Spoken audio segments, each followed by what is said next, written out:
Hey everyone, this is Caswell Cook, and welcome to Ask Caswell, or the Caswell Cook Show, or whatever you want to call it. We've been coming to you live just about every night, although we took the last couple nights off. But we've been trying to entertain you during this whole COVID-19 situation. It's a sad time because we can't go out, we can't do much, we can't do one thing that's really important to me is enjoy live music and performance. So a lot of the things we've been doing on this show is bringing you some artists who have been singing to us, who have been talking about their music, and we've been very fortunate for the lineup of guests that we've had in the past 4 weeks that we've been doing this show. A lot of the guests that have come on have been from previous versions of the Caswell Cook Show. I just found out today that our friend John Ford Coley has lined up a guest for me this week, Joe Puerta from the band Ambrosia. So he'll be on with us this week, which is really, really cool. And I wanted to tell you that this week we're coming live not just on this platform, Caswell Cook Show platform, Wesley Live platform, but also this is also streaming on Misquamicut Beach, the Misquamicut Beach Facebook page. So if you're watching on that page, let us know by typing in a comment and telling us how much you love Misquamicut and where you live so we can see. As you know, we have had to cancel Springfest. And we've never had to do that before. This would have been the 10th annual Misquamicut Spring Festival, and it's very sad for us to have to cancel it. We also had a 20th birthday party for the Misquamicut Business Association lined up for last weekend, so we decided to kind of combine the two canceled events into one online music festival, which is coming up this Saturday night. And so we're having the Misquamicut Business Association's 20th anniversary party, but we're bringing it to you live online. People will be coming from their living rooms all around the country. Al Copley from Roomful of Blues is going to be one of the artists. John Batdorf from Batdorf and Rodney and the band Silver is going to join us and play. He will be coming from Washington. John Ford Coley, as I previously mentioned, he's a good friend of ours, and he sings "I'd Really Love to See You Tonight," "Nights Are Forever Without You," "We'll Never Have to Say Goodbye Again," "Love Is the Answer," "Sad to Belong." I could go on and on with all the hits. He is going to be here as well Saturday night, and we have a whole host of other artists that will be on the bill. We also have some great co-hosts. Megan Mooney from NBC Channel 10 is going to be joining us, Pat Cole from 102.3 The Wolf, and our Lieutenant Governor, Dan McKee. So we have some great co-hosts as well. And you see one of the posters here that our producer, Ben, made up with some of the artists. Now, the artist in the top right of that poster is a guy. Oh, we're going to bring back the, yes, there he is. See, in the top right, if you look up top, that's a guy named Jeff Allen Ross. And he is my guest tonight. And he has played with everybody. He's the band leader for Peter Asher. He has worked with all these great artists. With Terry Sylvester, he's worked with he works with Al Jardine on Al's solo tour, singing all the Beach Boys stuff. Billy J. Kramer, he was in Badfinger. So just a whole host of people that Jeff's worked with as a great musician over the years. And so coming to us from sunny California, let us bring on Jeff Allen Ross from his home studio. Hi, Caswell. Hey, Jeff. Well, it's not quite as sunny California as it was the other day when I talked to you. It's a little cool today and a little overcast. But we'll be into the 80s in a day or two. So I don't want you to feel bad. I don't feel bad. It was like 38 degrees here a couple days ago, and we had snow in northern Rhode Island, which in April, it was just so weird. So we've had no snow all winter. So what town in California do you live in? I live in the west end of the San Fernando Valley, which is called Woodland Hills. And you are a musician. I am a musician. At least I like to think that I am. And I was trying to think back how many years ago I met you, and I think I put my finger on like 2007 or 8 or something like that. So it's been a while. You were playing some gigs at Mohegan Sun with Terry Sylvester, Joey Molland, and Billy J. Kramer, I think. British Empire, I think we called it. Was that the first time we met? I think so. Okay. And yeah. and so what's his name? Keith, our friend Keith Putney. Oh, there's Nancy. Hey, Nancy. Hey, Nancy. Keith Putney said, "Listen, I can't make it to Connecticut for this gig. Could you go babysit some of these guys?" That's right. Now, You were going to babysit us. of course, it wasn't you. It was more like Terry Not me. Sylvester. No, I had to it was- babysit Uncle Terry, and Yes. And what that really meant was just making sure that he had his, his gin and tonics. Actually, it probably you had to make sure that he actually had his pants on. But Actually, Terry came on this show a few weeks ago and he did the show in his bathrobe. of course he did. Yeah. And so he would always wear these like Hawaiian shirts. And Keith said, listen, Caswell, you've got to try to get him to put on a decent pair of pants and a shirt that looks kind of British invasion-y. And he definitely did not want to do that. He wanted to wear shorts and a t-shirt, but it is what it is, So that's just the way he is. I mean, when we did this British invasion tour in 2015, and we actually got Terry to wear a jacket, like a real jacket, and a white shirt. Unbelievable. Wow. So I want to run some photographs of you, and I want to talk about some of these photos. So don't run them too fast, Ben, because I'm sure there's a story behind each photo. So Ben, whenever you're ready, he's probably going, "Where are the photos now?" But I wanted to take a walk down memory lane with. First of all, tell me, when was it that you got involved in music, and what instrument did you first start playing? Because you are multi-instrumental. Well, the first, wow, you're really pulling up a few, like Nancy's going, really? He was that young? I started playing piano when I was 5 years old, and played piano for about 5 years. And I grew up in New Haven, Connecticut, just down the road from you. Right. And we moved to Wisconsin when I was 9 or 10. And at that point, I don't know why, but I wanted to play the violin. So I learned to play the violin. And during the course of that, when I was, let me see, I would have been 11 years old. And there was this thing that happened on the Ed Sullivan Show in 1964. And I looked at those four guys on stage and I went, that looks like it might be fun to do. So then I started learning how to play guitar a little bit and just kept going from there. So I play a lot of different instruments, but not particularly well. So that's the important thing. Oh, look at that. Yeah, there you are with Mickey Dolenz from the Monkees. Yep. And Spencer Davis. Yes, and Bill Sinkay. In between Bill Sinkay and I. And I'm playing Peter Asher's one-of-a-kind Gibson 12 strings. That's a great guitar. The picture before that, what band was that? The picture from, it looks like the 80s maybe. Actually, it was the 70s. I was trying to be nice. It was but it was very late 70s. We had a band called The Word out here in Los Angeles that we played around and kept trying to get a record deal and almost got something going on with the late Keith Olsen, but never quite happened. There's a picture of you with Joey. That's right. And that is from Mohegan Sun in 2010. Tell us your Badfinger story, because I think it's an interesting one. Well, back in 1986, I was living out here in California at the time.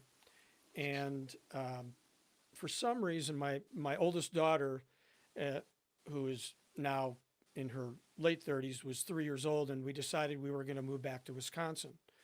And right at the same time, I got a call from a high school.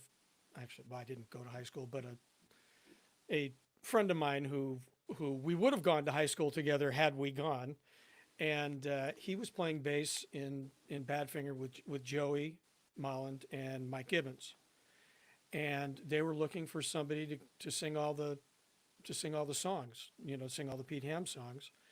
And I said, well, coincidentally, I'm moving back to Madison, and they were based out of Minneapolis, and so I learned all the songs on the van ride back, walked into rehearsal, and played all the songs. So, I worked for a little over a year doing that, singing all the Pete Ham hits. So.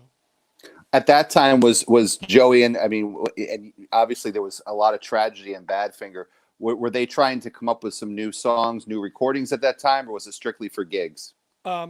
No, actually, Joey had been writing some songs, and I had some songs, and there are floating around, and you'd have to some of the diehard fans may have some of the recordings, but we recorded 3 or 4 songs during the time I was in the band. I don't know whatever happened to them. I think I have mine. I don't think I have the recordings of Joey's, but um, yeah, we were trying to make that happen. But he was, you know, he and Mike had a contentious relationship, and shortly after I left the band, Mike also left. So it never really happened the way that we had hoped that it would. Now, I was thinking that I probably met you earlier than that British invasion thing because I was on the road with Chad and Jeremy. You were on the road with Peter and Gordon, and I think we played the first ever Chad and Jeremy, Peter and Gordon concert That at is Westbury Theater in Long Island. So that that that could, is that is correct. That was the first time, and I've since I still work with Jeremy when he works with Peter on occasion, and right, Chad's a good friend. That was the first time that I met them. Westbury Music Fair. What would have been 2008? 8-ish, 9-ish. Yeah, something Well, like that. no, yeah, 2000, late 2007 or eight. Yeah. Funny story about that is, so I was booking a lot of the gigs for them, and we went on to Cousin Brucey's show in New York a couple days before that show, and we were in the green room waiting to go on, and another famous duo came in and sat down next to him, and it was Cheech and Chong. there And so it was like I was like, well, Chad and Jeremy, Cheech and Chong. you So go. they invited us to their show, and we got to go backstage and sit in the audience, and it was a lot of fun to see them. I got to meet a lot of people. But tell us how you started with Peter and Gordon, because obviously they were together in the '60s, huge group, broke up. Peter Asher became famous producer, Apple Records, but they didn't sing together again until like the 2000s, right? 2005. Mike Smith from the Dave Clark Five had had a bad accident, and he was good friends with Paul Schaefer. And Paul wanted to put together a British invasion event to raise money for Mike because he needed hospital care. And Paul got the impression that somehow or another maybe he could get Peter and Gordon to sing together again, and he did, and they kind of liked it. And then our friend Keith Putney had been working with Gordon, and actually I had done one show with Gordon in 2004, and we all love Gordon, and Gordon liked to imbibe, shall we say. Mm-hmm. And so this gig that we did with Gordon in Northern California, we rehearsed with him, ready to do the gig, and he got a little too drunk to go on stage. So, I thought, that's pretty much it for that. That's never going to happen again. But after Peter and Gordon reunited, Keith, who had been working with Gordon, told both of them that he could probably get them work, and he asked me to put together the band. And so in 2006, we had our first rehearsal in early April, and that was the first time that I'd met Peter, and I've not stopped since.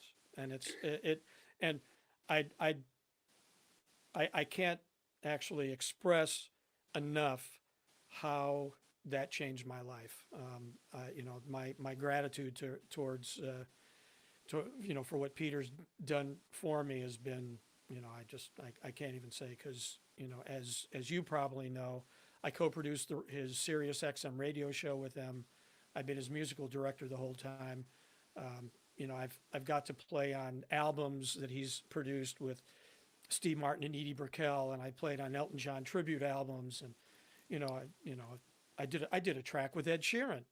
I've never met Wow. Ed, but I've never met Ed, but I played on a track,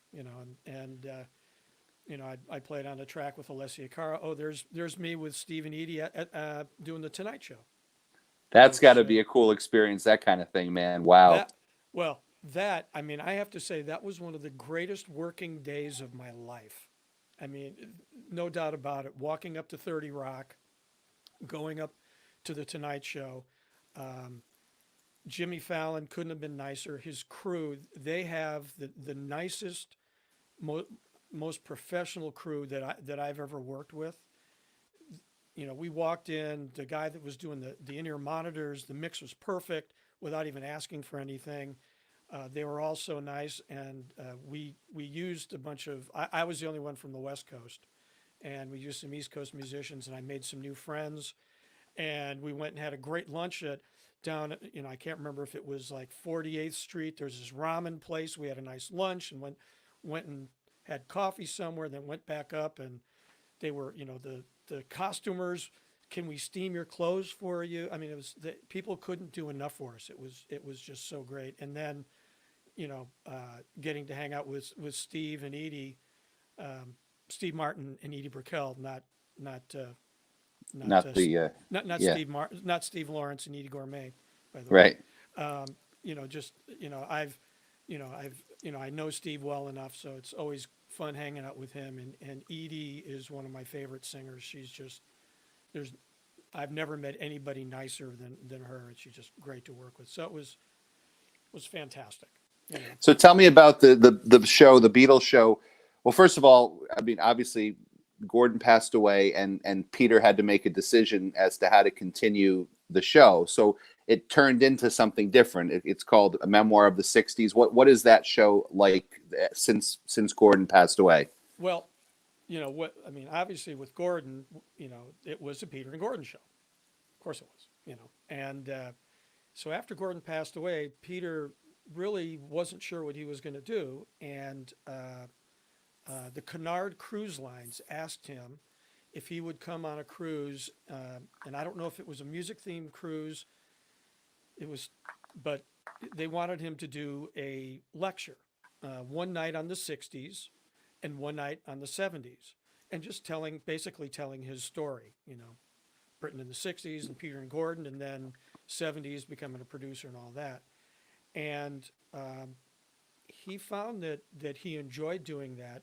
And we had learned from the Peter and Gordon shows that everybody loved the stories in between the songs. The songs were 2.5 minutes long, and the stories are 5 minutes. But people loved hearing all this. They want to know what it was like. So basically, Peter put. We took those two lectures, put them together, and Peter just wrote this narrative, and we put all the songs in, and I got to basically become Gordon. I got to sing all the Gordon parts, Minus and the alcohol.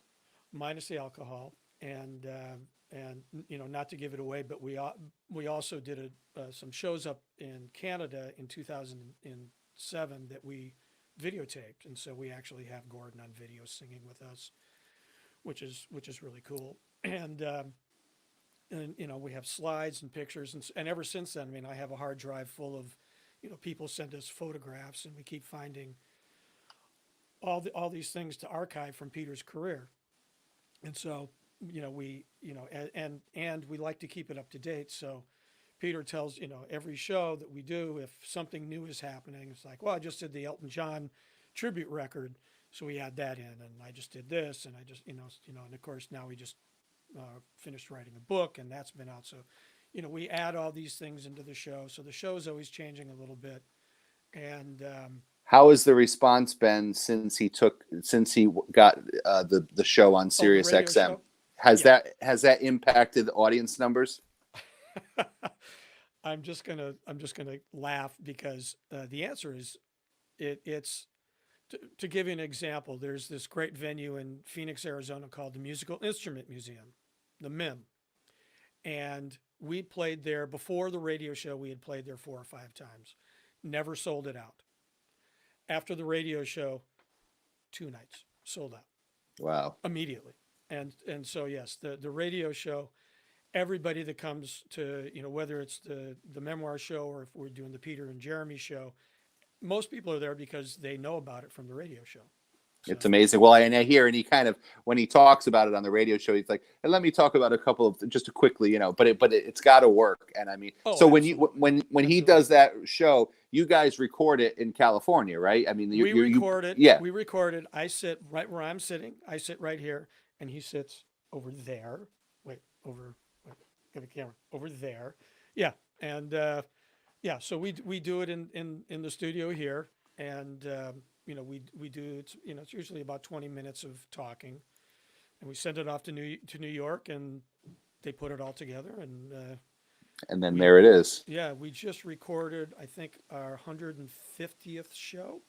Wow. And he never runs out of stories, does he? Well, not really, but he does a lot of research. People think that because he worked at Apple that he knows everything about the Beatles, and he's the first one to tell you that he doesn't. There's a lot of things that he researches and finds out, and then there are those moments where he'll be talking about a song. There was one time he goes, I think we were talking about Michelle, and he was talking about it, and then he goes, yeah, I think my mother helped Paul with the French on that, and I went, what? And, because she spoke fluent French, and so every so often something will trigger from like a real thing that happened, and we learn something new, but he always, he'll always find something to say, and I know people love to listen to him, and we appreciate that. I think his show is maybe the most popular one Oh, definitely. on the Beatles channel. So we're talking to Jeff Ross. If you're just jumping on, I know we were on the Misquamicut page. We're on Westerly Live. We're on a whole bunch of different pages. And Jeff's going to be one of the musicians that plays this weekend on our online Misquamicut Festival because, and we have the picture, Ben, of Jeff enjoying his chowder at Seafood Haven that you could put up. But yes. I wanted to say that, so you're from sunny California, but one of the reasons that we asked you to play this weekend is because you've spent a lot of time here there he is. I eating love it. Wait. So you have to send me that picture because I don't have that. I need that. Yeah, no, I mean we've played 3 or 4 or events for you. I know over the years. Yeah, I think I was counting. It's more like 6 or 7 because you played those tunes on the dunes. You played. You played a lot, and you played with Kate Taylor with us and different ones. But yeah, so you're familiar with our town. Absolutely. Well, and I think the first time that I came to Seafood Haven was we were with Jerry Marsden, Jerry the Pacemakers. Oh my God! We were playing at Mohegan Sun, right? Yes. And you invited us for lobsters. Right, and because Keith called me up, he's like, "We are stuck at this casino. Can you come, help us, get out of the casino?" That's right, and I'll never forget it because it was the first time and we all had lobsters, and I was taking the shells and throwing them into the water, and yes, it was the best. It was the best. And that's when I learned Liverpudlian really, because Jerry said, how did he say? He goes, I'm going to put on me costume and have a paddle, and then I'm going to have a wee bit of a kip. And I'm just looking at him like, what planet is that language from? And he's like, it means I'm going to put on my bathing suit, have a swim, and then take a nap. And then as we're driving driving back to Mohegan, I was with his wife and him in my car. And she's like, do you think we could stop and get a new suitcase? So we went to Sears at a mall. And I'm thinking, this is really strange that I'm shopping for, after. And then I asked him a question about Brian Epstein or something. And his wife's like, oh, and then he kept talking. And she's like, Jerry, Caswell doesn't want to hear all this stuff. And I'm like, oh, yeah. Oh, yeah, I do. So since we've been talking a lot about Peter and Gordon, and Peter Asher's definitely been a mentor to you, do you want to sing us a Peter and Gordon song or something from the Peter and Gordon or Peter Asher show? Since you might have a guitar near you. Well, I do have a guitar near me. You knew I did, and of course. I mean, I don't want you to go to pieces or anything, but Wow. But if Lady Godiva was watching, well, yeah, she would. So we're going to turn it over to Jeff Ross to play any song he wants from Peter and Gordon. Well, okay. I'll just I'll do this. Hopefully the guitar's coming out, the voice is coming out. Let's see. I'm going to try and see if I have some reverb hooked up. I don't know if it's coming through on that end or not. I never played this on guitar, but I'm going to try.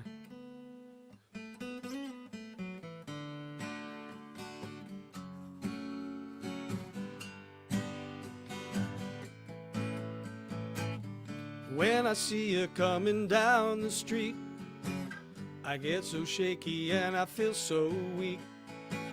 I tell my eyes, look the other way, but They don't seem to hear a word I say, and I go to pieces and I wanna hide.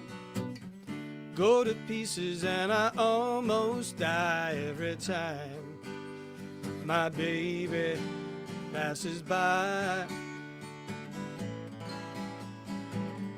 Go to places we used to go, but I know she'll never show.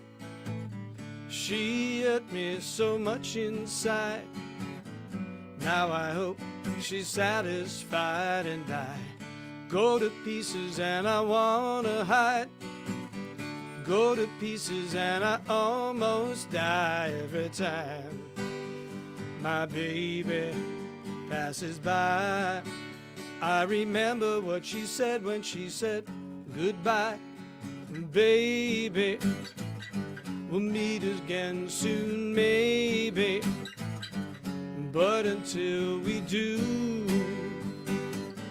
all my best to you. I'm so lonely, think about her only. Go to places we used to go, but I know she'll never show. She hurt me so much inside. Now I hope she's satisfied, and I go to pieces and I wanna hide. Go to pieces and I almost die every time my baby passes by. Go to pieces and I cry every time my baby passes by. Go to pieces and I cry every time my baby passes by.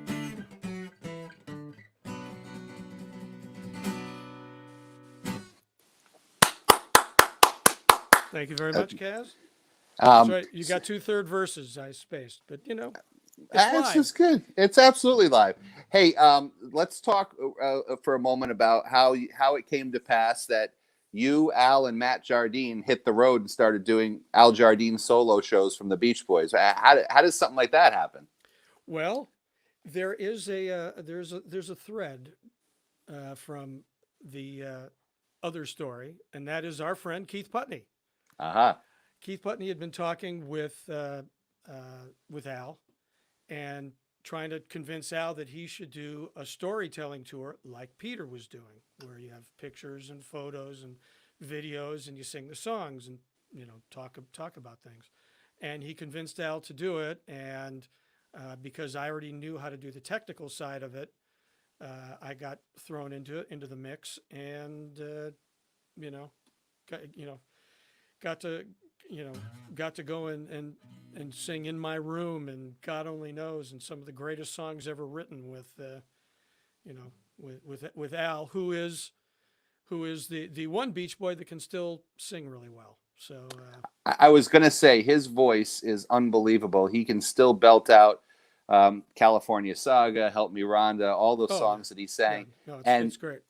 Matt Jardine, his Matt's voice. First time I met Matt was 2006 when Dean Torrance played and he was in the band. Right. And I just was like, oh my God, like this guy. So how difficult is it to take all those harmonies the Beach Boys are known for and have the three of you pull it off where it doesn't sound naked? It really true. I saw your show with him 2 or 3 times and it sounds so full with just 3 guys.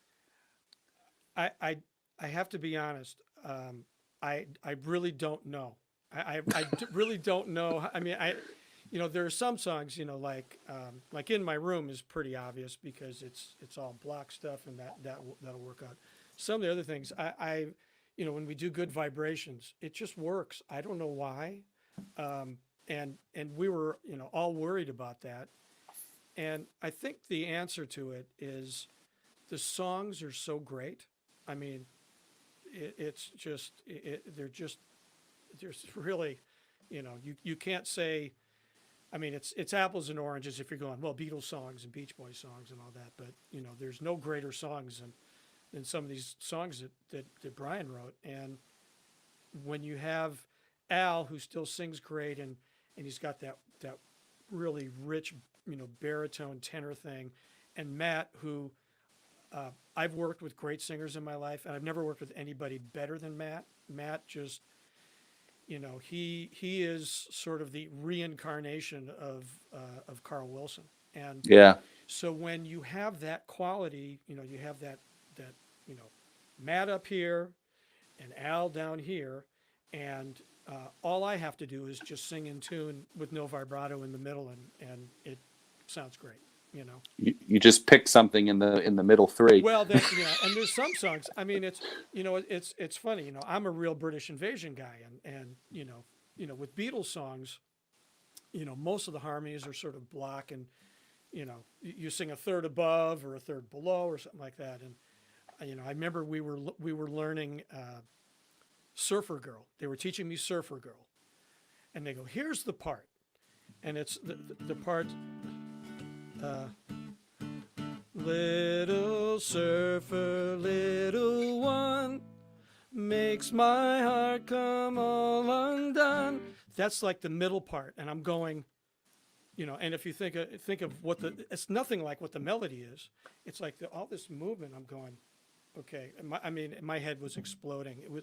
It was really one of the, the greatest things for me to get involved and be a part of the Beach Boy world, because I never thought I'd ever do that. I have, Carney Wilson's a good friend of mine, Rob Bonfilio, her husband.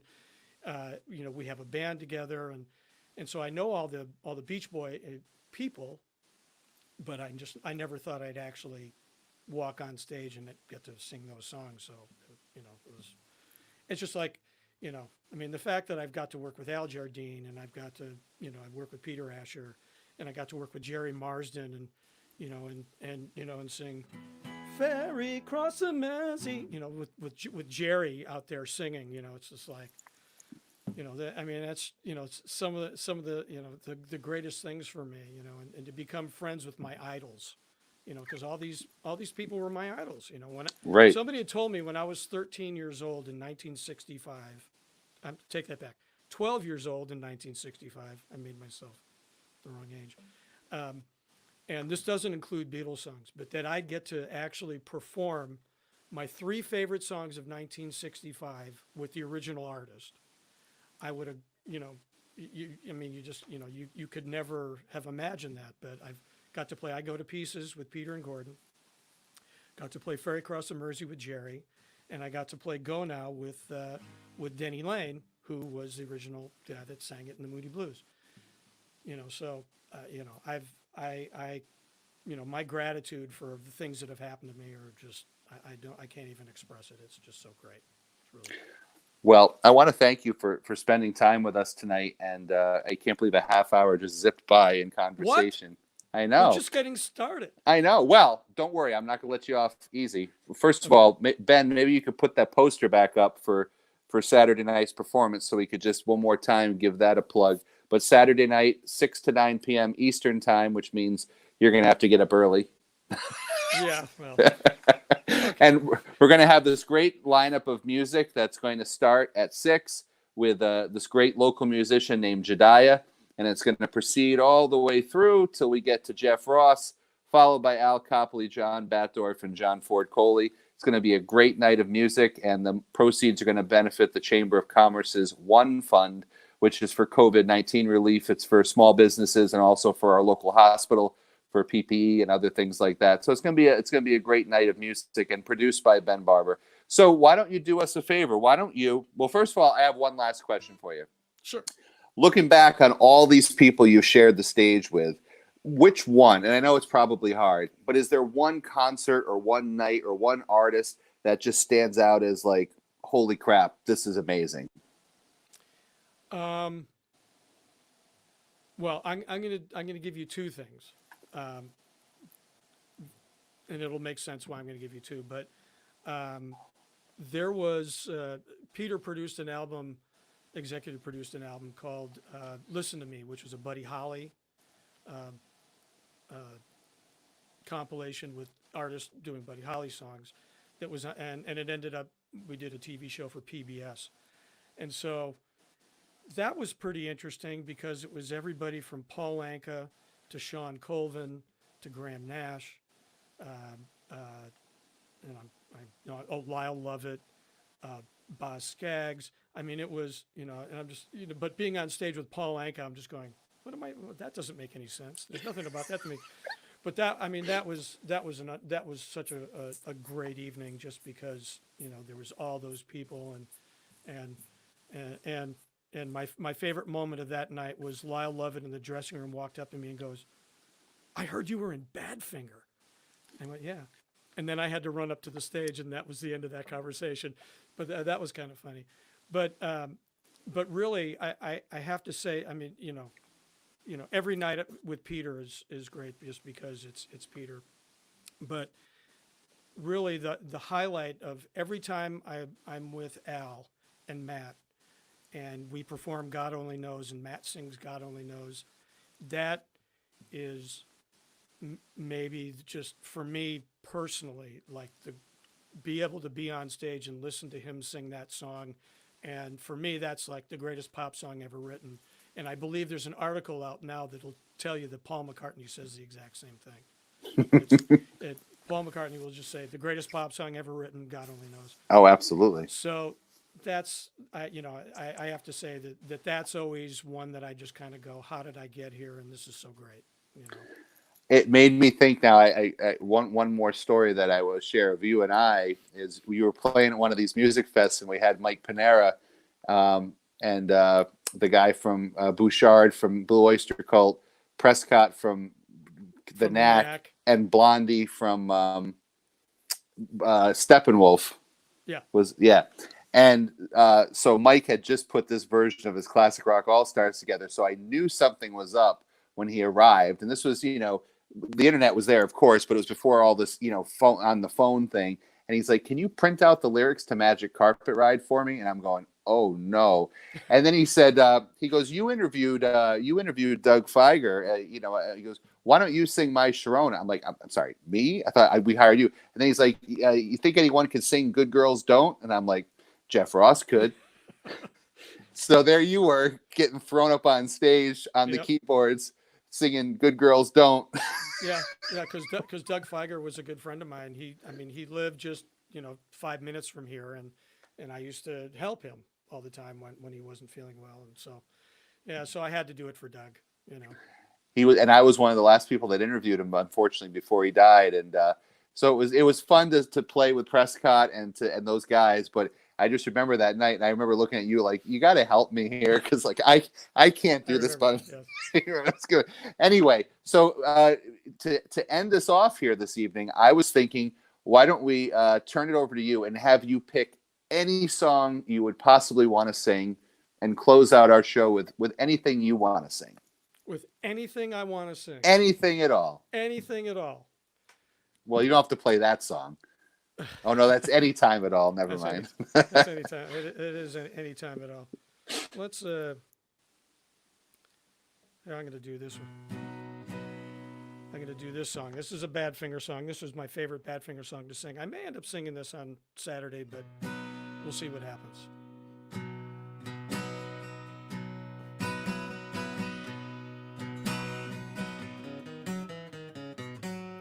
Guess I got what I deserve,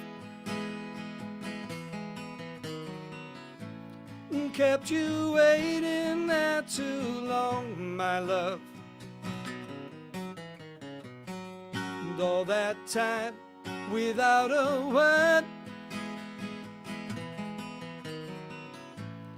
didn't know you'd think that I'd forget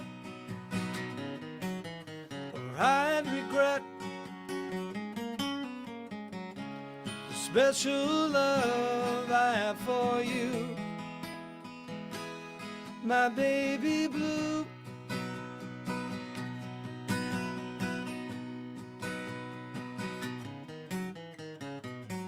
And all those days became so long. Did you really think I'd do you wrong? Dixie, when I let you go, thought you'd realize I would know, I would show special love I have for you, my baby blue.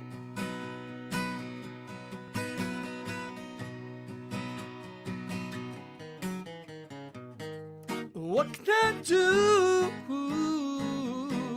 What can I say?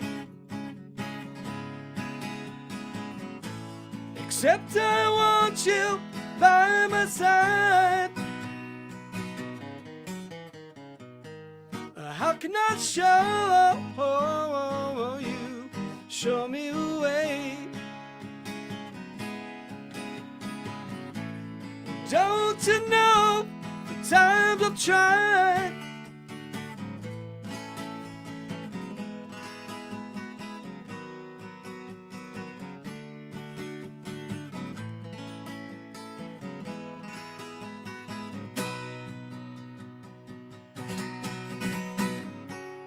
Guess that's all I have to say, except the feeling just grows stronger every day. Just one thing before I go,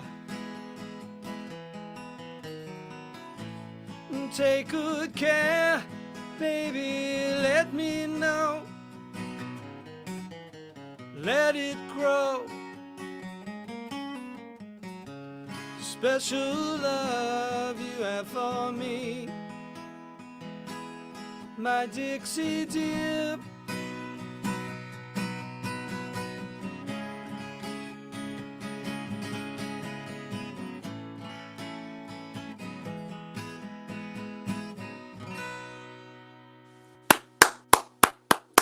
Hey, Jeff, thank you so much. And we will see you Saturday night right back here and playing some songs. Thanks again, man. Thank you.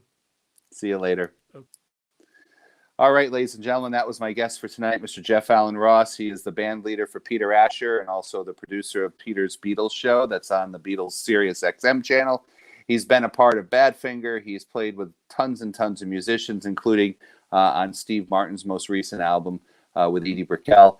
He's a great guy, and he's going to play Saturday night. So don't forget, tune in Saturday night right on this Facebook page, wherever it is you're watching, or YouTube, wherever you're watching right now. But it's brought to you by the Misquamicut Business Association, Saturday night from 6 to 9. 3 hours of music, all kinds of artists. And we're going to have more artists every night this week as we lead up to the online music festival, Misquamicut Online Music Festival, coming up on Saturday. So thank you all for watching tonight. I have to continue to go binge watch The 100. I'm on season 4, episode 1. Not sure how I got there in the last week, but I'm there. I wonder if there's any shows you've been binge watching. And yes, Jeff Parise, we're going to have Joey Molland, the other guy from Badfinger, on, who will be able to answer those stories about the whole Breaking Bad thing and how that happened. So he will come on and answer that sooner than later, as will Susan Cowsill and some other great guests, including Joe Puerta from Ambrosia, who will be on. So thanks, everybody, for watching. We will be back tomorrow night at 8 o'clock. Good night, everybody. Good night, Mom.